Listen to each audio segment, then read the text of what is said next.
अब देखते हैं बच्चों क्वेश्चन नंबर 5 बेटा हमारा है ना, आगे का क्वेश्चन है क्वेश्चन नंबर 5। क्या बोल रहा है?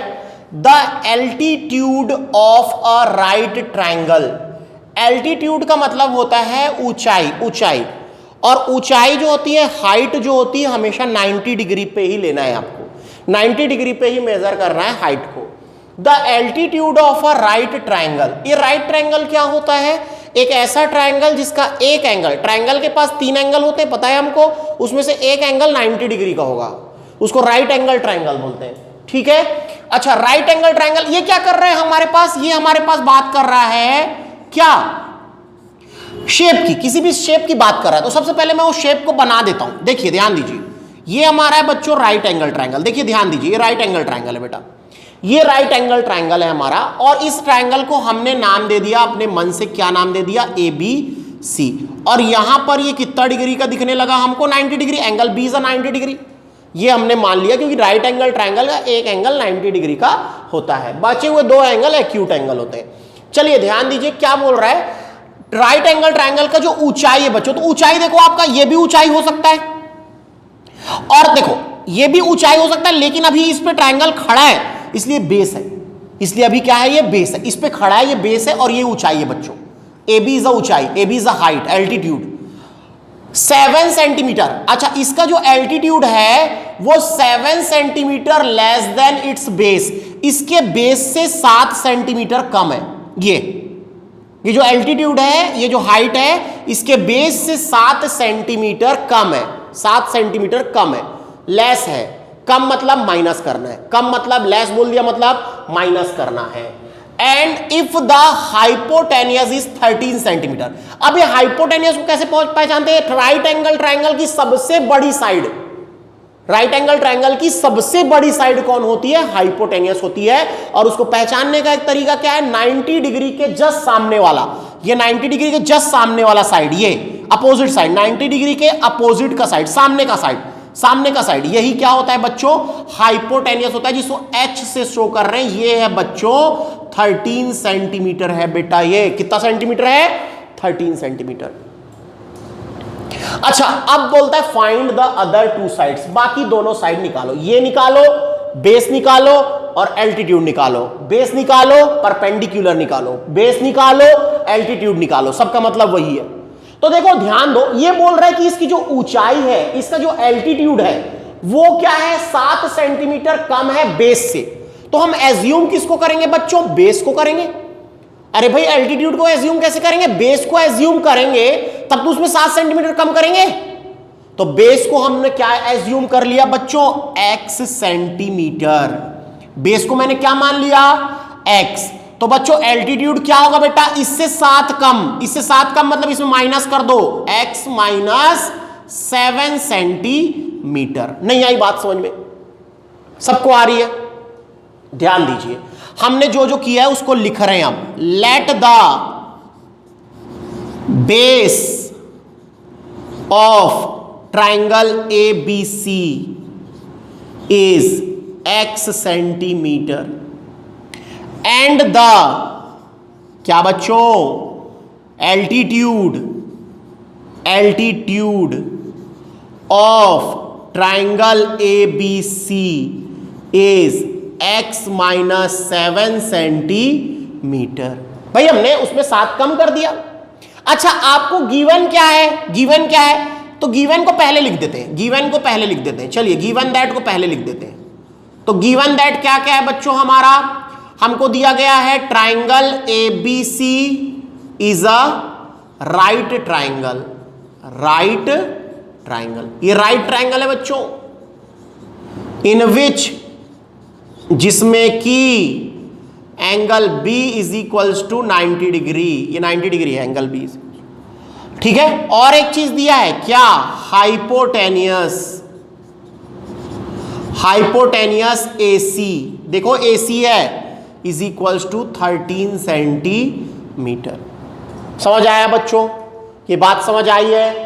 अच्छा एक चीज और सुधार लेते हैं, यहां पर इसको ले देते हैं BC is equals to x centimetre, ज्यादा अच्छा हो जाएगा। और ये हो जाएगा AB is equals to x minus 7 centimetre. ये लीजिए हमने क्या कर दिया, बेस भी निकाल दिया, एल्टीट्यूड भी बता दिया, हाइपोटेनियस भी बता दिया। अब ये दोनों चीज कब तक नहीं निकल सकती, जब तक आपके पास एक्स की वैल्यू नहीं आएगी, वेरिएबल की वैल्यू नहीं आएगी। वो वेरिएबल हम निकालेंगे, इसके लिए क्या करना पड़ेगा हमको, इस राइट एंगल ट्रायंगल में पाइथागोरस थ्योरम लगाना पड़ेगा, पाइथागोरस प्रमेय, पाइथागोरस थ्योरम लगाएंगे इस राइट एंगल ट्रायंगल में बच्चों। और ये कैसे लगेगा बेटा, बहुत ध्यान से देखना। आपने पाइथागोरस थ्योरम लगाया है भाई, तो क्या ले रहे हैं बच्चों हम लोग, in triangle ABC by Pythagoras theorem, by Pythagoras theorem. इसमें पाइथागोरस थ्योरम लगाने वाला हूं बेटा, मैं पाइथागोरस थ्योरम लगाने वाला हूं। और पाइथागोरस क्या बोलते थे कि किसी भी राइट एंगल ट्रायंगल में हाइपोटेनियस साइड का स्क्वायर बाकी बचे दो साइड के स्क्वायर के सम के इक्वल होता है। तो सर इतना बड़ा स्टेटमेंट हमको दिक्कत हो रही है, तो उसने भाई मैथमेटिकल फॉर्म में भी बताया ना, उसने क्या बताया कि h का square is equals to p का स्क्वायर प्लस b का स्क्वायर। ये बात उसने बताई कि हाइपोटेनियस का square is equals to perpendicular का स्क्वायर प्लस बेस का स्क्वायर। आई बात समझ में। अब आपको क्या करना है, हाइपोटेनियस की जगह आप क्या रखोगे, AC का स्क्वायर। हाइपोटेनियस AC है बच्चों, AC का स्क्वायर। परपेंडिकुलर मतलब एल्टीट्यूड होता है ऊंचाई, क्या हो जाएगा, AB का स्क्वायर। पहले साइड्स को लिख रहे हैं हम। और फिर बेस क्या है बच्चों, BC का स्क्वायर। बेस क्या है, BC का स्क्वायर। ये हमने बेस BC का स्क्वायर ले लिया, डन। चलिए अब बताइए AC कितना है बच्चों, AC कितना है बेटा, AC 13 है, तो 13 का स्क्वायर। अच्छा AB कितना है, AB तो ये AB है x माइनस 7 का होल स्क्वायर है, x माइनस 7 का होल स्क्वायर है। और प्लस BC कितना है, x का स्क्वायर है। ये हमने पुट कर दिए वैल्यूज। अब देखो इसको मैं इधर लिख रहा हूं, तो पहले x स्क्वायर आ जाएगा बच्चों, चेक करो, प्लस यहां क्या बैठ रहा है, कौन सा फॉर्मूला आ रहा है, a माइनस बी का होल स्क्वायर। और a माइनस बी का होल स्क्वायर क्या होता है, a square plus B square minus 2ab is equals to 13 का स्क्वायर 169। ये बात समझ आई सबको, क्यों आया, 13 का स्क्वायर बच्चों 169 होता है बेटा, याद रखिए। चलिए अब देखिए ध्यान से, यहां पर कई बच्चे ना -7 ले लेते हैं कभी कभार, क्योंकि सर वो बोलते हैं सर यहाँ -7 है। नहीं नहीं बच्चों, हम a plus B whole square नहीं लगा रहे हैं, यहाँ हम लगा रहे हैं a minus B whole square. तो a minus B whole square में साइन माइनस का है, उसमें भी साइन माइनस का है, आइडेंटिटी में माइनस का है, तो ये क्या हो जाएगा 7। चलिए ये कितना हो जाएगा, x स्क्वायर 2x स्क्वायर और plus 49 minus 14x is equals to 169। ये आ गया बच्चों हमारा, बहुत ध्यान से देखिए, ये क्या आ गया हमारा, एक इक्वेशन आने वाला है। लेकिन थोड़ी दिक्कत है, पहले आप 169 को भी यहां लाओ। चलिए ये क्या होगा, 2x square done plus 49 minus 14x minus 169 is equals to 0। भाई 169 को उठा के इधर लाए तो माइनस हो गया। चलिए कितना हो जाएगा बच्चों, ये 2x स्क्वायर माइनस 14x। देखिए माइनस 14x को पहले लिख दिया, अब घटाइए क्योंकि 169 नेगेटिव है और 49 पॉजिटिव, पॉजिटिव नेगेटिव सब्ट्रैक्ट हो जाते हैं, घट जाते हैं। तो 9 में से 9 गया बच्चों 0, 6 में से 4 गया बच्चों 2, तो 120। लेकिन साइन किसका बेटा, माइनस का। क्यों माइनस का, क्योंकि 169 बड़ा, उसके सामने माइनस, इसलिए इसका sign minus is equals to 0। अब आप सब में से क्या कॉमन निकाल सकते हो, देखो यहां से भी 2 निकल रहा है, यहां से भी 2 निकल रहा है, यहां से भी 2 निकल रहा है। फिर से सब में से क्या निकाल लिया बच्चों, 2 कॉमन, क्या आएगा, x square minus 7x minus 60 is equals to 0। अब क्या हो जाएगा, 2 कहां जाएगा, डिनोमिनेटर में। किसके डिनोमिनेटर में, 0 के डिनोमिनेटर में। अरे भाई क्रॉस मल्टीप्लाई से जो इनटू में होता है अपॉन में बैठता है, और 0/2 क्या हो जाएगा बच्चों, 0 ही देता है, याद रखना 0/2 इज गिवन 0। गिव जीरो, है ना, जीरो ही देगा। डन। अच्छा जीरो दे दिया, अब क्या होगा, ये हमारा क्वाड्रेटिक इक्वेशन है, और क्वाड्रेटिक इक्वेशन को सॉल्व करने का एक ही तरीका है, पढ़े अभी हमने, factorisation method, middle term split method, वो करेंगे, वही लगाएंगे। लेकिन इसके पहले क्या होगा, इसको कंपेयर करो, इसको कंपेयर करो, कंपेयर विथ किसके साथ, ax square plus bx plus c is equals to 0। अब क्या कर देंगे बच्चों, a इंटू सी कर दो बेटा, a इंटू सी। तो जब मैंने a इंटू सी किया तो क्या हो जाएगा, 1 इंटू -60, तो -60 हो जाएगा ये। ओके, अब क्या करेंगे, थोड़ी देर के लिए भूल जाओ भाई कि हमारे पास -60, 60 का करो 1 के टेबल में 60 टाइम में, 2 के टेबल में 30 टाइम में, 3 के टेबल में 20 टाइम में, 4 के टेबल में 15 टाइम में, 5 के टेबल में 12 टाइम में, है ना, 6 के टेबल में 10 टाइम में, 9 के टेबल में आता नहीं, 8 के टेबल में भी नहीं आता, 9 में नहीं आता, 10 के टेबल में 6 टाइम में, काम बंद। जैसे ही आपको रिपीट मिला 6 10 10 6, काम बंद, काम क्लोज कर दोगे आप। क्यों, अरे भाई इतने से हमारा काम बन जाएगा, पेयर मिल जाएगा हमको। देखिए क्या लाना है हमको, जोड़ने या घटाने से, जोड़ने या घटाने से क्या लाना है बच्चों, -7, और मल्टीप्लाई से क्या आना चाहिए, -60। तो देखो भाई ये तो हो नहीं सकता, 30 और 2 ये भी नहीं हो सकता, 20 और 3 ये भी नहीं हो सकता, 15 4 19 ये भी नहीं हो सकता, 10 और 6 16 ये भी नहीं हो सकता, ये भी नहीं हो सकता, सिर्फ ये होगा 12 और 5, क्योंकि 12 में से जब आप 5 को घटाते हो 12 - 5 क्या देता है, 7। लेकिन हमको क्या चाहिए, -7 चाहिए, चेक करिए हमको क्या चाहिए, -7, और -7 चाहिए। तो मैंने हमेशा बताया है कि जो बड़ा अंक होगा उसको आप क्या लोगे, माइनस। तो -12 + 5, इसको +5 लेना पड़ेगा आपको, नहीं तो माइनस लोगे जुड़ जाएगा, गड़बड़ हो जाएगा। कितना आएगा ये, -7, और -12 और 5 कितना होता है बच्चों, 5 का मल्टीप्लाई -60। तो सेटिस्फाई कर रहा है, ये सेटिस्फाई कर रहा है दोनों कंडीशन को, हाँ सर कर रहा है, -7 भी दे रहा है और -60 भी दे रहा है, हाँ सर सेटिस्फाई कर रहा है। तो बस भाई कुछ नहीं, अब क्या कर दोगे, x स्क्वायर को लिख दो सबसे पहले बच्चों, फिर -7x टूट जाएगा, मिडिल टर्म स्प्लिट, और कैसे टूटेगा, -12 के बगल में क्या, x, +5 के बगल में क्या, x, और फिर लास्ट टर्म क्या, -60 इज इक्वल्स टू 0। ये दो का बॉन्ड, ये दो का बॉन्ड चेक करिए, डन।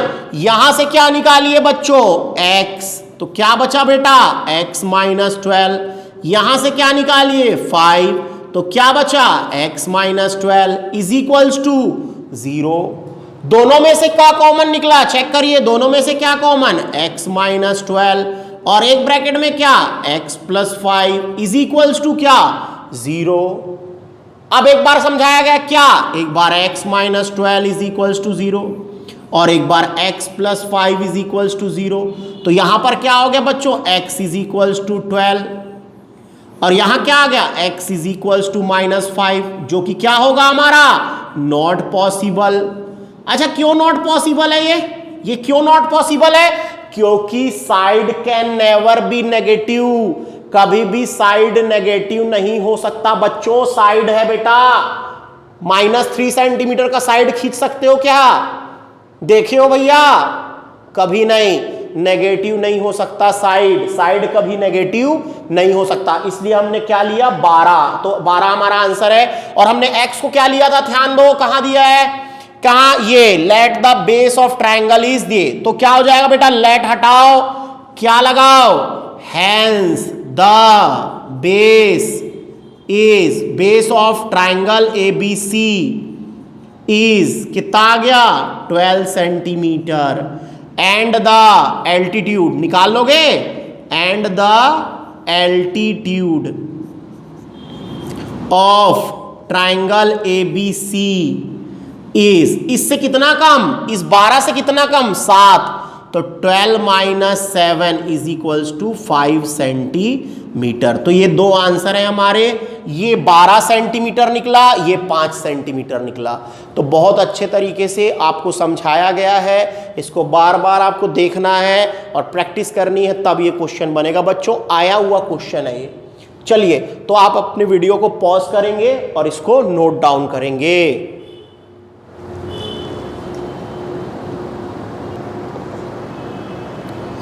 अब देखते हैं बच्चों कि क्वेश्चन नंबर 4 क्या बोल रहा है बेटा हमको, सॉरी क्वेश्चन नंबर 6 क्या बोल रहा है। 6, अ कॉटेज इंडस्ट्री, मतलब छोटे लघु उद्योग कुटीर उद्योग वाले इंडस्ट्री है ना, उद्योग है, produces a certain number of pottery articles, कुछ आर्टिकल बनाते हैं ये, ठीक है, कुछ आर्टिकल बनाते हैं इन अ डे, एक दिन में, कुछ निश्चित आर्टिकल बनाते हैं एक दिन में, कुटीर उद्योग लघु उद्योग वाले, जहां छोटे पैमाने पे काम होता है। It was observe on a particular day, और किसी दिन ये देखा गया है ना, ऑब्जर्व किया गया किसी ऐसे पर्टिकुलर दिन, किसी दिन उठा लिया गया और देखा गया कि the cost of production of each article, हर एक आर्टिकल को बनाने की कीमत, हर एक आर्टिकल को बनाने की जो कीमत है, production of each article in rupees, वो क्या था, 3 more than twice the number of article produced on that day। मतलब क्या बोल रहा है, किसी दिन ये देखा गया कि जो एक आर्टिकल है, मान लो ये आपका एक आर्टिकल है, ये आर्टिकल है, इसकी कीमत कैसे तय हुई, इसकी कॉस्ट कितनी तय हुई कि मान लो उस दिन 10 आर्टिकल बने। कितने आर्टिकल बने, 10 आर्टिकल बने बच्चों। तो 10 का उन्होंने 2 गुना किया, 2 टाइम्स किया, और उसमें 3 जोड़ दिया, तो कितना हो गया, 23 रुपए, 23 रुपीज इस एक आर्टिकल की कीमत तय हुई। इसकी कीमत कैसे तय हुई है, उस दिन जितने भी आर्टिकल बने, पहले तो नंबर ऑफ आर्टिकल पता करना पड़ेगा हमको, जितने भी आर्टिकल बने उसका डबल किया गया और उसमें 3 जोड़ दिया गया, तब एक की कीमत को तय किए। तो जैसे हमने क्या किया है, ये एक आर्टिकल है, उस दिन कितने आर्टिकल बने, 10, तो 10 का उन्होंने क्या किया, डबल, और उसमें क्या जोड़ दिया, 3, तो कितने रुपए का एक आर्टिकल पड़ा, 23 रुपए पड़ा, 23 रुपए का एक आर्टिकल ना, और उस दिन टोटल 10 आर्टिकल बने हैं। अच्छा, अब क्या बोल रहे हैं, if the total cost of the production on that day, और उस दिन टोटल कितने रुपए का बना, कितने रुपए के आर्टिकल्स बने, 90 रुपए के। तो आपको बताना है number of article produced and the cost of each article, कितने आर्टिकल बने और हर एक की कीमत कितनी है, हर एक की कीमत कितनी है आपको बतानी है। तो देखो बच्चों, इस टाइप के सवाल में सॉल्यूशन कैसे होगा, बहुत ध्यान से देखो। मान लो हमने बनाया let the number of article produced in a day, एक दिन में कितने आर्टिकल बने हमने ले लिया, हमने कितना ले लिया, एक इन अ डे इज x, कितना बना बच्चों, x। Let the number of article produced in a day x article बने, ठीक है, x आर्टिकल बने। तो अब हर एक की कीमत क्या होगी, therefore the cost of each article, हर एक आर्टिकल की कीमत क्या होगी, मैंने बताया ना, जितना बना है उसका डबल किए और उसमें क्या जोड़ दिए, 3। इतना आर्टिकल बना, इसका कॉस्ट आया कितना, इसका डबल, जितना हमने बनाया उसका डबल किया और उसमें 3 जोड़ दिया, वो एक की कीमत है। अच्छा, पूरे दिन में कितने रुपए का बना, 90 रुपए का। पूरे दिन में कितने रुपए का बना, 90 रुपए का। तो क्या होगा बच्चों, अब देखो बेटा, यहां से हमारा मेन चल रहा है अकॉर्डिंग टू द क्वेश्चन। क्या बात समझ आ रही है, बहुत ध्यान से देखो कि जब उस दिन x आर्टिकल बना, उस दिन कितना आर्टिकल बना, x, हर एक की कीमत कितनी थी, 2x + 3, तो टोटल कितने का आर्टिकल बना, 90। अरे भाई ऐसी तो होगा ना, 90 का बना। देखो हमने कितना आर्टिकल, एक आर्टिकल की कीमत निकालनी थी, टोटल उस दिन कितने आर्टिकल बने हैं, 10, टोटल कितने आर्टिकल बने हैं, 10। तो इसकी कीमत कैसे तय हुई, हमने इसका डबल कर दिया 10 का और क्या जोड़ दिया बच्चों उसमें, +3। तो क्या पता चला कि हाँ भैया 23 रुपए का एक आर्टिकल बना। 23 रुपए का एक आर्टिकल बना, लेकिन 10 आर्टिकल की कीमत क्या होगी 23 इंटू 10 मल्टीप्लाई करेंगे कि नहीं करेंगे, तो क्या मिलेगा हमको 230, ऐसे निकालना है। तो देखो आर्टिकल कितने बने 10, यहां आर्टिकल कितने बने x, एक आर्टिकल की कीमत कितनी थी 23, यहां एक आर्टिकल की कीमत कितनी है 2x प्लस 3, दोनों का इंटू कितना आया 230, यहां पूरा टोटल कितना बना प्रोडक्शन 90 रुपए का, ये हमारा 90 रुपए। अब क्या करें मल्टीप्लाई करें, x into 2x 2x square plus x into 3x is equals to 90। Done. अब 90 को बच्चों उठा के इधर ला लो बेटा, 2x square plus 3x minus 90 is equals to 0। इस x का दोनों के साथ मल्टीप्लाई हुआ ना, इसके साथ भी और इसके साथ भी। अब क्या करना है बच्चों, ये क्वाड्रेटिक कुछ कॉमन निकल रहा है क्या, नहीं निकल पा रहा है, याद रखना कुछ कॉमन नहीं निकल रहा है। तो अब हम लोग क्या करेंगे, इसको compare with ax square plus bx plus c is equals to 0, और हमने कर दिया a इंटू सी, और a की जगह है 2 और c की जगह है माइनस 90, मतलब कितना हो गया बच्चों माइनस 180। ध्यान दो कितना हुआ, a into C 2 into minus 90 is equals to minus 180। अब क्या करेंगे, थोड़ी देर के लिए माइनस 180 को भूल जाओ और किसका करो सिर्फ फैक्टराइजेशन 180 का।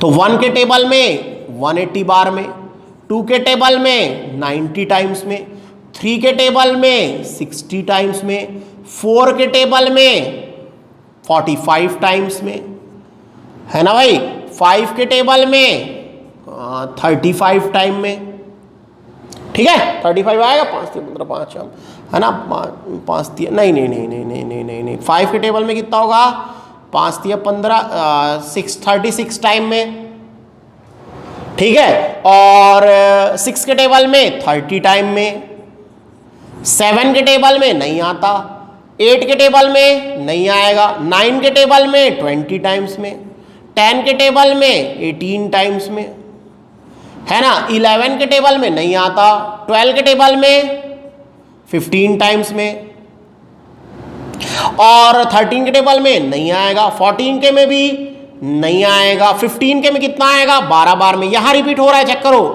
12 इंटू 15 और 15 इंटू 12 यहां रिपीट हो रहा है।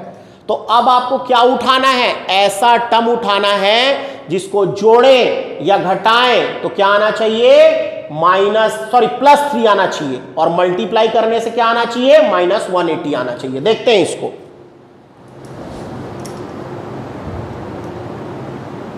करेक्ट है, ठीक है, ठीक चल रहा है। देखिए ध्यान दीजिए क्या है अपना, इसको जोड़ने या घटाने से क्या आना चाहिए बच्चों, हमारे को क्या आना चाहिए +3 आना चाहिए, +3, और मल्टीप्लाई करने से क्या आना चाहिए -180। तो वो कौन दिख रहा है आपको स्पष्ट, 15 और 12। अब क्या कर दोगे आप, सेम 2x स्क्वायर को रख दिए, है ना, यहां लिख दो क्या +15, अरे +3 चाहिए ना, तो 15 - 12 इज इक्वल्स टू 3, और 15 इंटू -12 कितना हो जाएगा -180। ये सेटिस्फाई कर रहा है। तो 2x स्क्वायर यहां क्या हो गया बच्चों +15x और -12x, है ना, इजी, और ये क्या हो गया -90 इज इक्वल्स टू 0। ये दो का बॉन्ड, ये दो का बॉन्ड, ठीक है। अब यहां से देखते हैं, थोड़ा जगह खाली कर रहे हैं, बच्चों, ये आपके बुक में दिया हुआ है बेटा, ये क्वेश्चन आपके बुक में है, ठीक है, थोड़ा हमने जगह खाली कर दिया, हटा दिया इसको। चलिए अब क्या हो जाएगा बच्चों, ध्यान दो, 2x स्क्वायर है और यहां से क्या कॉमन निकल रहा है, सिर्फ और सिर्फ हमें को कॉमन दिख रहा है क्या, एक काम करिए यहां पर ना इसको थोड़ा सा उल्टा ले लीजिए, इसको उल्टा ले लेते हैं। कैसे लेंगे, ध्यान दो, पहले हम लेंगे 2x स्क्वायर को, क्या लेंगे 2x स्क्वायर को, और उसके साथ लेंगे बच्चों -12x को सामने, ताकि हमको इजी पड़ जाए, कॉमन निकालना इजी पड़ जाए, और plus 15x -90 is equals to 0। Check करो, यहां से 2 का बॉन्ड, यहां से 2 का बॉन्ड, यहां से क्या कॉमन आ रहा है 2x, तो x -6, यहां से क्या कॉमन आ रहा है 15, तो x -6 इज इक्वल्स टू 0। दोनों में से क्या कॉमन आ रहा है बच्चों, x -6 और 2x + 15 इज इक्वल्स टू 0। ठीक चल रहा है, ठीक चल रहा है, कैसे कर रहे हैं हम लोग, है ना। ओके, अब क्या होगा बच्चों, ध्यान दो बेटा, एक बार x minus 6 is equals to 0, तो x की वैल्यू कितनी आ गई, 6 आ गई। और एक बार 2x plus 15 is equals to 0, मतलब 2x is equals to minus 15, मतलब x is equals to minus 15/2, जो कि क्या। तो बच्चों हमने यहां देखा था बेटा कि हमारा x की वैल्यू 6 आई है और एक x की वैल्यू माइनस 15/2 आई है, तो कि माइनस 15/2 ना नॉट पॉसिबल है। अरे भाई आपका आर्टिकल है, नेगेटिव कैसे होगा और फ्रैक्शन में कैसे होगा, ऑब्वियस बात है। मतलब हमारा उस दिन आर्टिकल कितना बना, 6 आर्टिकल बने बच्चों। तो ध्यान दीजिए, आप क्या करोगे, जब हमारा आंसर आ गया तो यहां से लेट हटाओगे और यहां लिखोगे हैंस द क्या, number of articles, number of articles produced in a day is 6 and the cost of each article is, भाई इसका डबल करना है, 6 into 2 plus 3 is equals to 15 rupees. ठीक है, तो ध्यान दीजिए, हमने देखिए बहुत ध्यान से देखिए, उस दिन कितने आर्टिकल बने, 6, और उसका रेट कैसे तय हुआ, एक का 15 रुपए। और आप जब 6 और 15 का मल्टीप्लाई करोगे तो चेक कर लो बच्चों कितना आएगा बेटा, 90 रुपए ही आएगा। मतलब उस दिन टोटल कितने रुपए का सामान बना, 90 रुपए के आर्टिकल बने। तो ऐसे हमने इस क्वेश्चन को किया है बच्चों। तो प्रॉपर तरीके से आप इसको अपनी कॉपी में उतारेंगे। तो वीडियो को पॉज कीजिए और इसको प्रॉपर तरीके से उतारिए।